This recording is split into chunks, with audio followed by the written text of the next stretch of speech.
when they tell you. Good afternoon, New Orleans, or wherever you may be. It's 4 o'clock Wednesday, so this must be the Baldy and The Blonde show. I'll be the bald guy today. What do you want to be? I'll be the blonde. All right. Yeah, Actually, I that think works for me. I think it's been that way for like 300 shows now. Possibly. Anyway, so today was a crazy day at the law office, so I have no idea. It's going to be a mishmash. We'll talk about whatever comes out our mouths. Yeah, I think that's the way to go. Oh, by the way, I didn't tell you this. You got a phone message that I forgot to tell you? Uh-oh. One of your friends called, and I have a new nickname for you. I didn't come up with it. Uh-oh. Your friend did. It was awesome. They asked for the Blonde Menace. The Blonde Menace. You are now the Blonde Menace. Let me guess who it was. Is her initials RM? Nope. No. Nope. Nope. But that person might be listening now, and maybe they'll text you during the show. I don't know. So if you called today and asked for the Blonde Menace, go ahead and text Michelle. I kind of liked it. The Blonde Menace. I thought it was I hilarious. may switch my name to that. It's actually not a bad That's how I band feel name. today. Yes, it is. Yeah, good name for a band. It is a good band name. So speaking of 300 plus shows, obviously we haven't done that many since October. But for those of you who are new to our show, we once upon a time were on the radio for almost 3 years. Yeah, maybe it was 200. So I don't know. It was a bunch of shows. It is a lot of shows. But one of the shows, we talked about something that came up on social media in the past few days, and that was the question of whether or not Barack Obama had a legitimate Social Security number and card. And we had interviewed somebody, I don't know, what year was it, Tom? 2010? It was May of 2010, yes. Okay. So just about 15 years ago. And her name was Susan Daniels, and she took the position that he did not have a valid Social Security number, and that, how did he get it? What did she say? Well, or should we just not say and let him listen? She doesn't have any idea. She has no idea. Now, she's a private investigator from Ohio. Okay. I just read about her recently. Somebody made a blog post about her, and in that post said she's like 81, and that was maybe like a year ago. I don't know if she's still active. I don't know if she's still kicking. Yeah. I didn't reach out to her. Now, what we do have, though, is our interview with her from that show, May 15th of 2010. Oh, that's so weird. May 15th, sort of close to today's time. And yeah, almost exactly 15 years ago today. It's Now, weird. it was about a 15 to 20-minute interview. I clipped it to the most pertinent 5.5 minutes. It dealt specifically with the issue of Obama's, what she said, she believes his fraudulent Social Security number. And since it's kicking around on social media, we thought, hey, let's show you a couple of things, the background on where that information's coming from, and we have it directly from the source. It just so happens that we interviewed her back in the day. Because our old show, we did a ton of interviews of really high-profile and interesting people. So we thought you might enjoy hearing it from the horse's mouth, and this is the lady that investigated it thoroughly. And we are in the process of posting all of our old shows, so if you're really interested, you can go back and listen to the whole thing. But for now, this is just clips. I got to do all that? You do, Tom. Jeez. I know. I just hope this plays. Right. And we might pause it. It's 5.5 minutes long. It's way longer than most of our clips. Oh, and yeah. We might pause to make comments along the way, but we'll just see.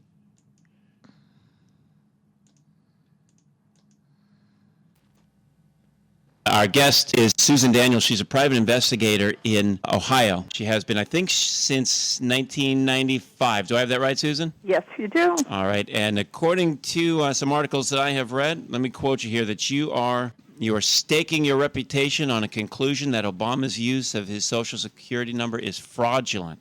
That's it. Absolutely correct. Wow. Now, when did you first start investigating this? Last summer sometime. And what got you on the trail?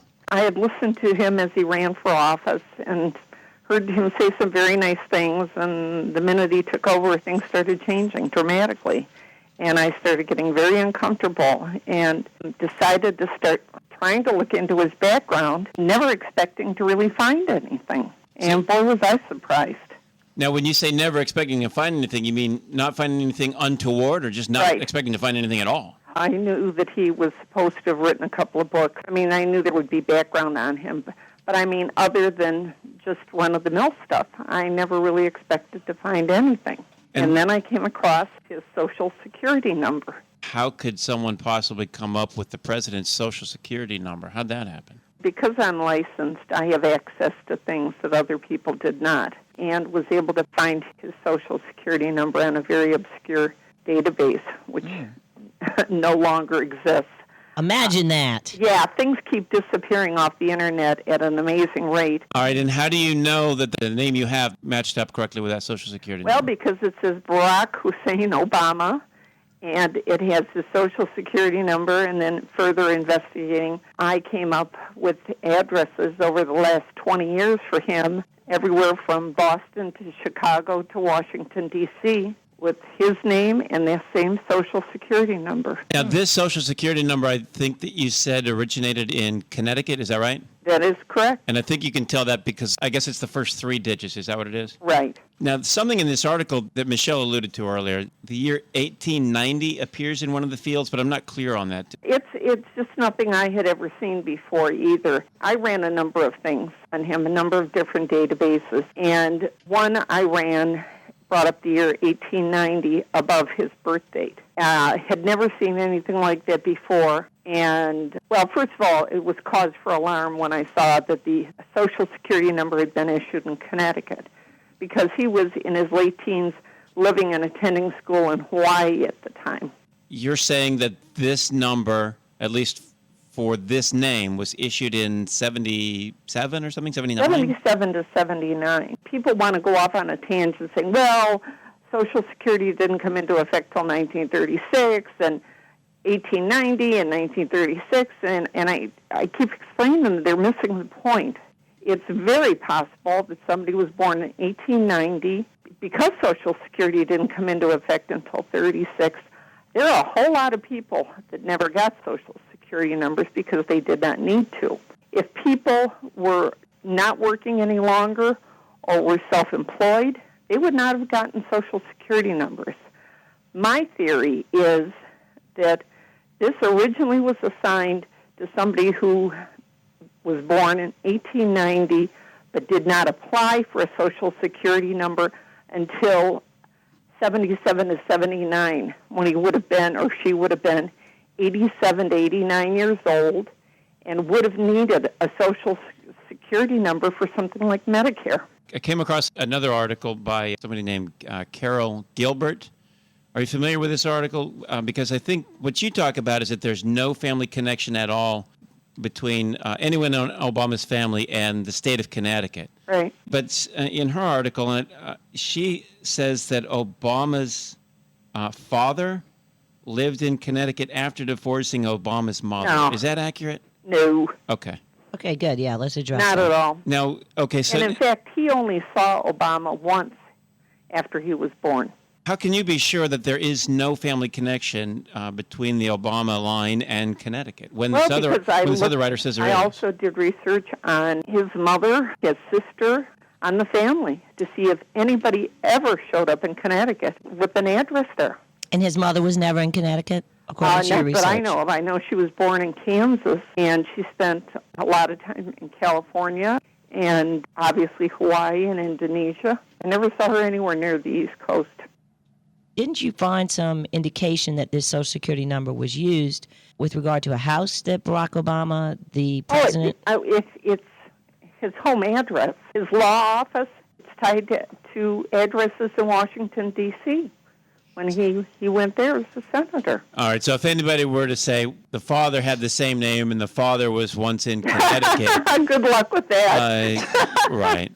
Okay. Never worked. So what you're saying is that you're able to tie this particular Social Security number to places that even Obama admits he Well, lives. it brings up his birth date, too. Yeah, it wasn't just his social. Okay. His birth date's attached to it also. Okay, so that's the end of that part of the interview. It's a much longer interview, and again, I clipped it to shorten it to the most pertinent part. Yeah. So Susan Daniels, she's not just a regular Joe person, not a Right. lay person. She was a private investigator in Ohio. At the time she did this research, she had been a PI. I think she said that would have been about 15 years Yep. at that time. Again, that interview was from 2010, and so here we are with someone who's raised she's a legitimate PI, raising legitimate concerns. So now that we've got the Trump administration in and all these so-called pit bulls in there, Why aren't they investigating anything? Are they curious to at least look at it? I mean, I'd love him to. Have they even heard of this? Probably not. Yeah. I only thought of it, and asked, poor Tom to go back and find the excerpts because somebody was talking about it on social media. And, I thought, oh, there's another thing that's not getting investigated. Yeah, exactly. Along with Epstein and, the election. I don't know. Just a million things. And then the catastrophe that was these vaccines that, Pfizer pulled all kinds of stuff. Is anybody going to hold their feet to the fire? And all those things we just mentioned, we'll get to later in the show with some more details. This is Baldy and the Blonde, and we will be back in a minute. You can follow us on X at Baldy Blonde. Welcome back to Baldy and the Blonde. I'm Michelle Godin. We're here every Thursday at 4. And we're not. We're here every Wednesday. I always want to say, please. What's wrong with you? Maybe we're switching to Thursday. I don't know. No, we're here every Wednesday at 4 and baldyandtheblonde.com all the time, where Tom works hard to Sometimes you say we're on Wednesdays at 5, and sometimes you say we're on Thursdays at 4, and neither one's true. Well, that's correct. Maybe I should do all that. Well, I know. You handle social media, and I'll handle anything as dates and I like times. to come back in and just talk, but I don't really have to get all those little details right. Whatever. You know what I'm saying? Anyway, before we were cut off by commercial breaks, we were discussing how, here we are, 100 days in, a lot of great things have happened, but what hasn't happened, and I think is the bone to pick by many people who voted for Trump, is where are the indictments? And we mentioned, of course, just as just as an example of something nobody else is talking about, is all of this stuff out there about Obama's birth certificate, his social security number, all those things. In addition, you got Epstein, you have Crossfire Hurricane, you have the fact they were spying on their presidential opposition. They were prosecuting Trump over nonsense that the CIA was involved in trying to take down a presidential candidate and a president, including John Brennan, and the 51 intel agents who lied about Hunter Biden's laptop. And it wasn't about Hunter that anybody cared about it, and it's not important, but because the laptop showed the corruption of Dementia Joe. And we had a demented president using a auto pen for all those years. Again, no one cared. Somebody else using it. Somebody. That's the problem. I guess Jake Sullivan was running the country. But anyway, and then to bring it home, we now see this week a development on a topic that Tom has especially worked hard on, and we've put on the show several times, that is close to home, and our citizens were killed on Bourbon Street as a result of a terrorist attack. And there has been almost no reporting on it since the first 2 weeks, including by the pet rock, non-curious, idiotic local media, along with the national media, until this week, when we had a little development. So there's two headlines. See, these are both from yesterday, and one immediately followed the other. Yep. These are both from, I guess, is this from NOLA.com, I guess? Yep. And by the same staff writer. So the first headline is, suspected ISIS member arrested in connection with Bourbon Street attack, Iraqi officials say. So in other words, Iraq is more on it than New Orleans. Yes. Well, and the FBI. And the FBI. But so, okay, and then it didn't take long. Within that same day, and I don't know, maybe it was only a couple hours. I got to see if I can find a timeline on this. That same staff writer wrote another story under this headline, although they don't write the headlines. But here is the headline for the story that this staff writer wrote. Bourbon Street attacker acted alone despite reports of arrest in Iraq, FBI says. So the FBI made clear to this staff writer and NOLA.com that, no, we're going to follow up your story real quick with he acted alone. Now, here's where that's problematic. Go for it. Judging by the videos that the FBI itself released, and obviously therefore has. Yes. This guy, by the only explanation for what you see in the video is that he was working with at least one other person. At least. Now, in New Orleans. In New Orleans, yes, on the night of. Now, what they're focusing on is his rampage down Bourbon Street. Yes. When he killed those poor people. Yes. What we are focusing on to show that it's very likely that he was working with someone was the events prior to that. And the FBI and the reporters, they all ignore the events prior to. And when I say the events prior to is him parking his truck and him going back and forth into the quarter because he parked on the edge of the quarter. Yep. So if you focus on where he parked, his routes, and the cooler bombs, he placed 2 cooler bombs. Yep. If you look at what the video shows in all that activity, he obviously was working with somebody, at least in my opinion. And here's what you see specifically in the video. When he's down on Bourbon Street, but he's down by up by St. Peter, between St. Peter and Orleans. He's dragging a cooler, and he's looking at a device for a good 15 seconds while he's just waiting for instructions, what it looks like. He's communicating with someone. Then he, after 15 seconds, he starts dragging his cooler toward St. Peter Street. Yeah, almost like somebody told him, "Hey, move it a little bit." But then he stops. Looks up. He takes only a couple steps, and he stops and looks at his device again, as if communicating with somebody again. Maybe we don't know what's going on, but he stops for a good 30 seconds total while he's waiting there with his cooler bomb. Then finally, apparently after getting instructions is what it looks like, he drags it about a half a block down by St. Peter. And then when he gets there, he leaves it on the sidewalk. He turns his body 90 degrees, and he faces in the direction of Canal Street. And he waves at somebody very slowly and deliberately.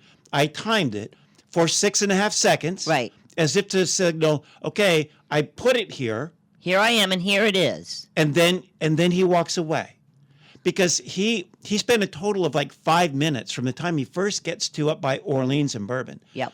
About 5 to 6 minutes to when he finally leaves. Who takes 5 to 6 minutes to figure where I'm going to roll this thing to? He's listening to somebody. Exactly. Yeah. He was in communication with someone for 30 seconds. Then he walks at half a block. Then he stands there. 5 minutes later, he finally is waving to somebody, and then he leaves. Who's he waving to? Is the FBI not curious? They have this video. And they have his phone record. And they have his phone records, and there's I would hope they do. The camera's over above, I forget, is it not Cat's Meow? I forget which one. It's near Cat's Meow, but I forget. But there's a second-story camera that captures Bourbon Street for a few blocks, left and right. And so you could see whoever he was waving to. You could. Right? All that stuff, they know this stuff. They know it. They absolutely know it. And some of those videos, they show up very close to the intersection of, and these are not distant shots. Crazy Corner. Crazy Corner. Yeah. Well, yes, I think it is Crazy Corner. It's Crazy Corner. And they show very clearly that intersection where he would have been waving to somebody. All right, let me say something right now, because everything Tom's saying, you can watch slowly and take your time, because there's a really good video on baldyandtheblonde.com. Is it on the YouTube channel or on Baldy? It's both. It's both, yeah. Just go to baldyandtheblonde.com. There's a link to the video. And it'll take you to the YouTube channel. Exactly. And you can watch it and decide for yourself. But to me, there's no question that there's circumstantial evidence that this man is acting like he's acting in concert with others. And where is the curiosity, at least in the local press, for God's sake? Yeah, exactly. At least that. And let me jump in. Besides all those actions, there's also, you see him up by where he parked his truck, walks by a security doorbell camera empty-handed. 12 minutes later, a half a mile away at Bourbon and Toulouse, he's lugging a heavy cooler bomb. Where did he get it? Well, where was it stashed? And who was watching over it? Right. So he comes from his car and is headed to Bourbon Street. He should have the ice chest cooler with him. He's empty-handed. And he's empty-handed. Next time you see him, he's got it and he's on Bourbon Street. So he walked to Bourbon Street and somehow... And this thing did not have wheels. He lugged the thing at a half a mile? Yeah, I know. No. He picked it up somewhere between his car and Bourbon Street. Yes.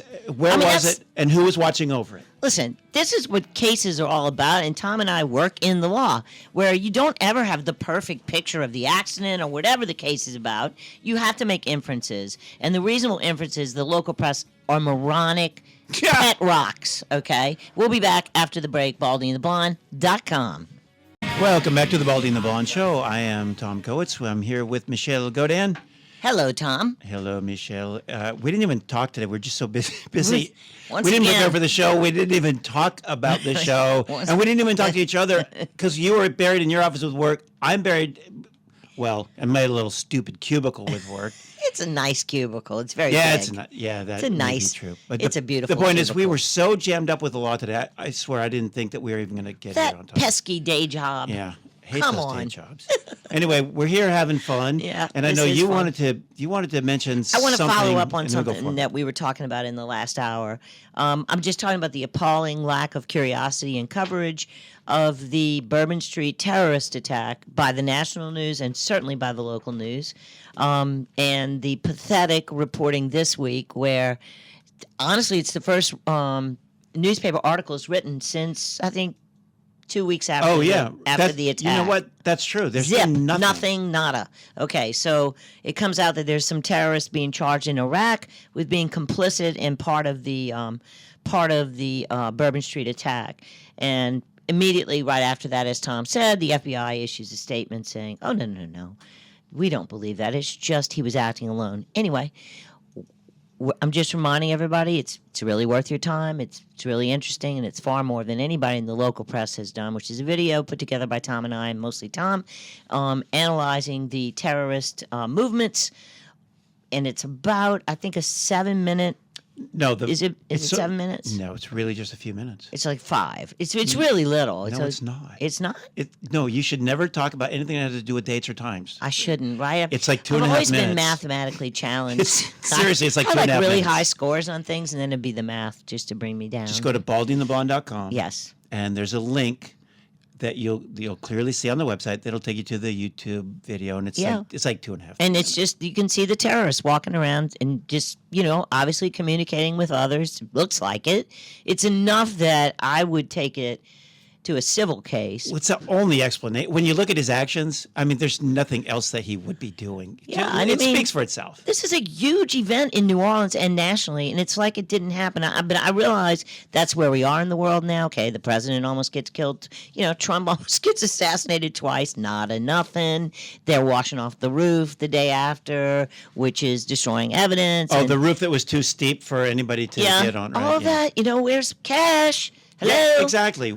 Because now that we so-called And have Dan the, Bongino, man, come on. Yeah, we have the good guys in. Yes. So direct the local FBI to look into New Orleans more closely. It's obvious by the FBI's own video. So here's what I promised that in the next week before our show, remember that Senator John Kennedy, our senator, said he was going to get to the bottom of the Bourbon Street terror and he attack. said you will get the truth. And he said Okay. we'll get the truth. So we are going to contact him between now and next week, and we will report to you on what, if anything, he says to us. Number 2, we are going to reach out to the local NOLA.com reporter and see, why she hasn't continued to cover this. Does she have access to his phone records? Does she have access to any of the other cameras that were on the street?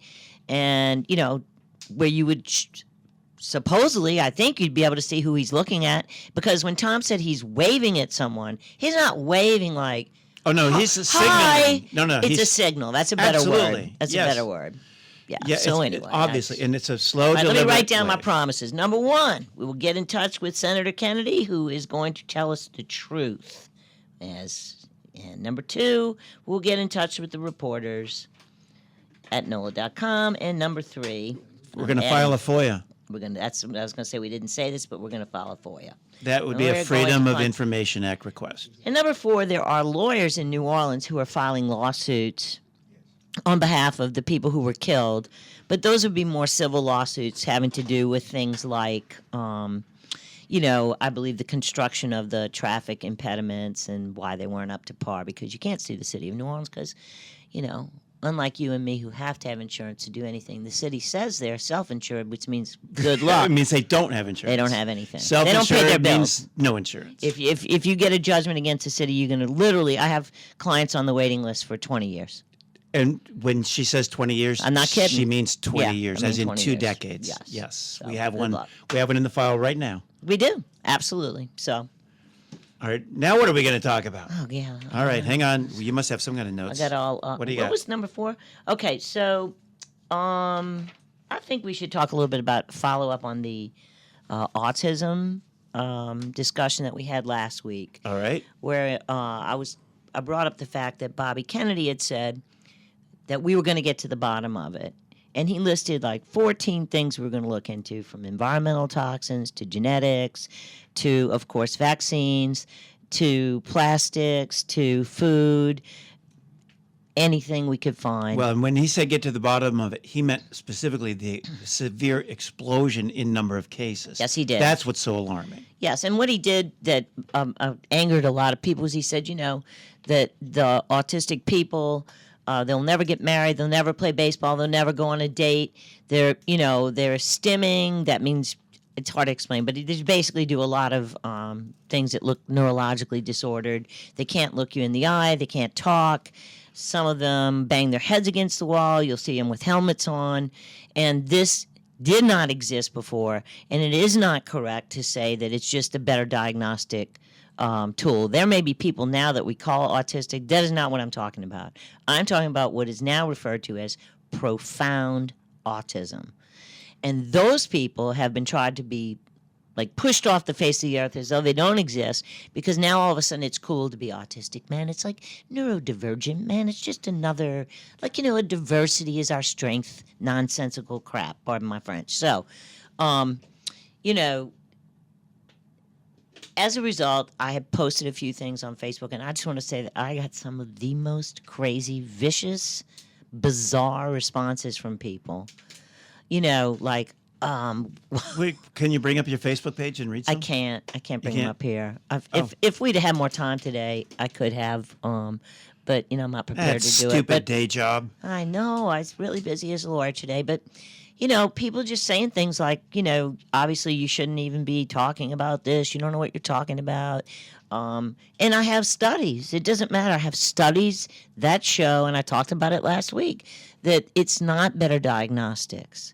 There may be some of that going on, but it's already been studied that, in fact, there is a rise in autism that is not confined to so-called better diagnostics. And I would just say, do any of you all know a 70-year-old wearing a helmet, beating his head against the wall, stimming, walking in circles, can't talk, can't walk, displaying all the signs of profound autism? No. They don't exist. Well, and as we talked about last week, remember, they didn't even used to measure the frequency. Then when they finally did, it was 1 in 10,000. That's in the 70s. And today's 1 in 31. 1 in 31, up from 1 in 34 in 2020. Wow. Okay, so if you want to go with that silly argument that we just know how to diagnose it better, we knew in 2020 what we know today. And the CDC, not Michelle Godin, says it's 1 in 31 children. And I just want to know from all of the people that attacked me on Facebook, and you know who you are. Some of these people I actually know, okay? Some of them are just nuts from, whatever, cyberspace. But I don't think that they know what it is. I don't think they've ever been around an autistic person. And they certainly don't bother to learn. Or at least profoundly autistic. They're definitely Right, not. right. They think it's hip and cool. Yeah, it's not hip and Diversity is cool. our strength. Please. Diversity is not our strength, by the way. So Indeed not. no. So that's, it was pretty disgusting, actually. But I am very happy and, wish nothing but the best, because Kennedy says he thinks 6 months we'll at least have some answers. And that would be awesome, because nobody's really studied it. All of the money has gone into genetics, and they can't find a genetic component, except, and I forget what you call this in science terms, but sometimes it runs in a family, but they can't isolate a gene for that.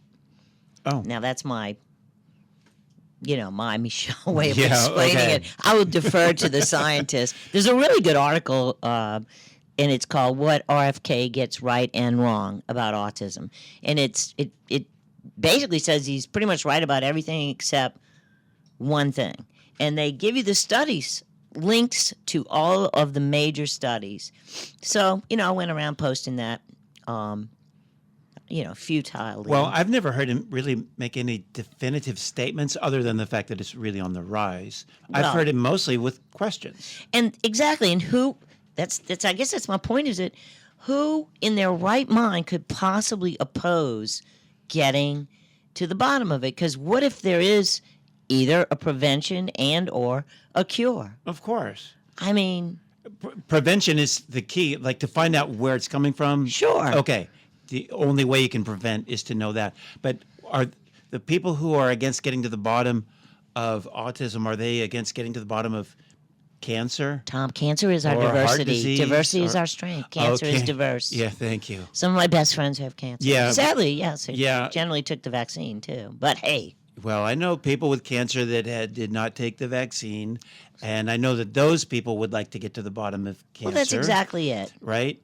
And but for some reason you don't want to get to the bottom of, or you find it offensive if you have Yes. someone who wants to get to the bottom of autism. It's Not because we want to eliminate autism altogether, because there are some very high functioning Sure. people on the spectrum that the world needs them and the world loves them, and vice versa.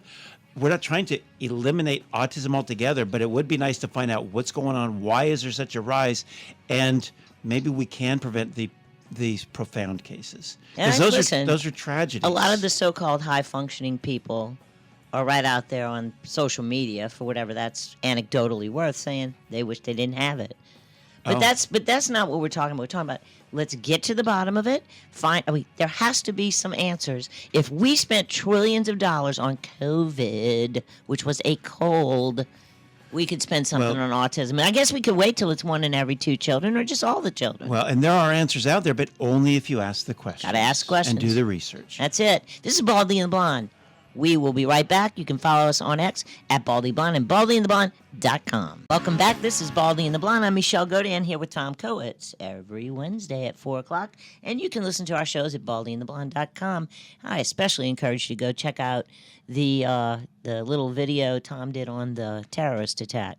I think you'll find it most interesting. Thomas? All right, continuing with the things that we want to see this administration look into, Yes. because now that we have the so-called good guys in there, Let's do it. and let's do some Let's of this do it, stuff. man. Now, yes, we recognize they've done some good things, but man, Oh, yeah.